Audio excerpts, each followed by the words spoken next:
cara mengundang para tokoh dan aktivis nasional untuk silaturahmi, bertemu dan sekedar urun rembuk. Urun rembuknya itu mengenai tentu saja masalah kebangsaan, ya, masalah pemerintahan, masalah bagaimana Indonesia ke depan dan lain sebagainya. Tetapi ini sifatnya bukan seminar, panel diskusi atau apapun, karena modelnya partisipan grup.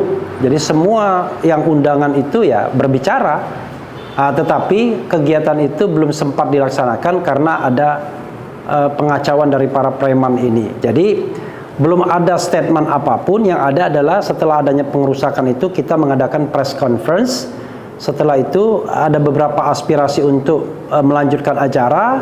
Ada yang bicara mengenai launching buku Pancasila dan Undang-Undang Dasar 45. Tapi setelah itu kondisi menjadi tidak kondusif karena pihak hotel dan sepertinya juga atas dorongan aparat meminta kita untuk menghentikan kegiatan dengan ancaman kalau tidak dihentikan mereka akan geruduk lagi dan akan masuk lagi, sehingga memandang situasi yang tidak kondusif, ya akhirnya kegiatan tidak dilanjutkan. Kita cuma duduk-duduk saja dan kemudian menyantap menu makan siang yang sudah memang disediakan. Kegiatan yang tadinya harusnya baru berakhir sesuai dengan pesanan hotel pada pukul 14.00 itu pukul 12.00 sudah bubar. Kalau untuk dugaannya sementara apa nih Pak Refli? Soalnya kan tadi kan Pak Refli katakan kan ini memang cuma kayak forum silaturahmi. Ini kenapa kok bisa sempat digeruduk hingga dibubarkan? Iya, saya kira kalau tidak ada pesanan kekuasaan, udahlah kita frankly speaking lah ya. Kadang-kadang saya terlalu banyak basa-basi dan lain sebagainya. Yang hadir itu adalah orang-orang yang selama ini kan kritis dengan pemerintahan Presiden Jokowi. Ya, sebenarnya kita juga mengundang Gatot Nurmantio. Gatot Nurmantio tidak datang. Jenderal Fahrul Razi datang tetapi sudah selesai waktu kerusuhannya. Ada Abraham Samad yang juga datang setelah kerusuhan. Ada Refli Harun, ada Said Didu, ada Rizal Fadila, ada Dr. Tifa, ada Siti Fadila Sufari dan lain sebagainya. Mereka adalah orang-orang yang selama ini sangat concern terhadap jalannya pemerintahan dan juga sangat kritis terhadap pemerintahan Presiden Jokowi. Ya, nah kita tidak tahu apa kaitannya preman-preman ini dengan kegiatan kami. Tetapi ya paling gampang kan, paling ada yang menyuruhnya. Makanya kalau kita lihat videonya, kami ini perintah langsung atasan katanya. Jadi kamu kalau mau bentrok fisik dan kami jangan security, karena ini perintah langsung atasan. Itu yang dikatakan kelihatannya koordinatornya yang kemudian ditangkap, yang pakai kuncir itu. Karena itu pemirsa semuanya, hal seperti ini udahlah kita tahu sama tahu lah. Sekarang pertanyaannya, negeri kita ini mau baik apa enggak? Mau demokratis mau apa enggak? Mau memberantas korupsi atau enggak?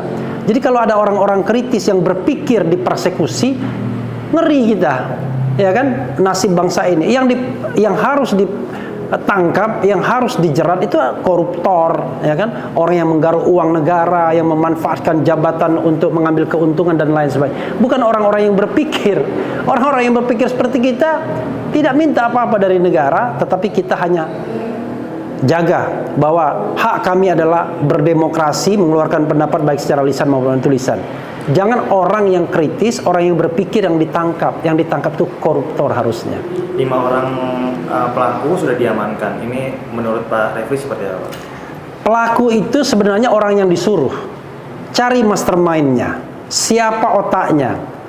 Mereka tidak mungkin menggeruduk sebuah kegiatan. Ini saya ketika interviewnya juga melakukan kegiatan.